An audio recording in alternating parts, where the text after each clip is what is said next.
தாவேக்கால உங்களுக்கு உரிய அங்கீகாரம் கிடைக்கல. நீங்க நிறைய விரக்தியில இருக்கீங்க. குறிப்பா அவங்க அந்த செய்தியோட சாராம்சம் என்னன்னா, புஷி ஆனந்த் வந்து உங்கள வந்து சுதந்திரமா செயல்பட விடல. புஷி ஆனந்த் போன்ற நிர்வாகிகள் அப்படின்னு வச்சுக்கலாம்.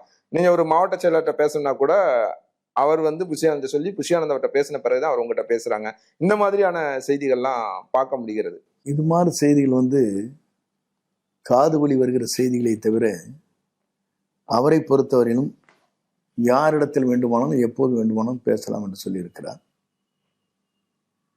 அதை காட்டிலும் ஈரோட்டில் நடைபெற்ற நிகழ்ச்சியில் ஒன்று சொன்னார். அங்கு செயல்வேறு கூட்டத்தில் 2000 பேர்கள் இருந்தார்கள். அண்ணன் என்ன சொல்லுகிறாரோ அது நான் சொல்வதை போல, அவர் என்ன கட்டளையிடுகிறாரோ அந்த கட்டளை ஏற்று அத்தனை பேரும் பணியாற்ற வேண்டும் என்று எல்லோரிடத்திலும் அதை செய்திகளாக சொன்னார். ஆக எனக்கும் அவருக்கும் ஒரு சிறிய அளவு கூட ஒரு இடரல் கிடையாது. எல்லோரும் நாங்கள் அடிக்கடி பேசிட்டே தான் இருக்கிறோம். ஈஸியா நீங்க நினைத்த நேரத்துல விஜயை தொடர்பு கொள்ள முடிகிறதா? நான் இது வரைக்கும் 10 முறை தொடர்பு கொண்டாச்சு. 10 times. போன அரை மணி நேரம் 1 மணி நேரம் ஃப்ரீயா பேசிட்டு வரேன். உங்களோட செயல்பாடுகள் எப்படி இருக்கு? டெய்லி அவர் உங்களோட தொடர்புல இருப்பாரா, இல்ல நீங்க தொடர்புல இருக்கீங்களா? பொறுத்த அளவுக்கு எப்படின்னாங்க, அவரிடத்துல இங்கே சென்னைக்கு வந்தா பேசுவேன். சென்னைக்கு வர முடியவில்லை என்றால் அவரிடத்திலே மொபைல் மூலமாக பேசுவேன். அவர் ஈஸியாக என்ன ஏதுன்னு கேட்பாரு. சொல்லுங்க பிரதர் அப்படிம்பாரு. நல்லா ஃப்ரீயாக தான் பேசுவார். எப்படி இருந்தாலும் ஆல்டர்னேட்டிவ் டேஸ் பேசிடுவோம்.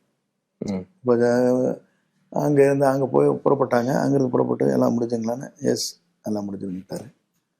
அதுக்கு மேலே அங்கே கேட்க முடியாதுங்களா?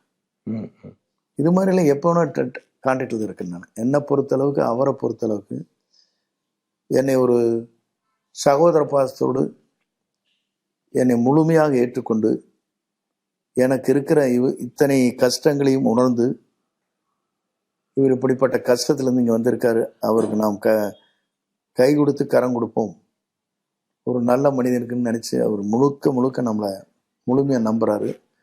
என் பேர் ரொம்ப பாசத்தை செலுத்துறாரு. எப்போ வேண்டுமானா அவரோட தொடர்பு கொள்ளலாம்.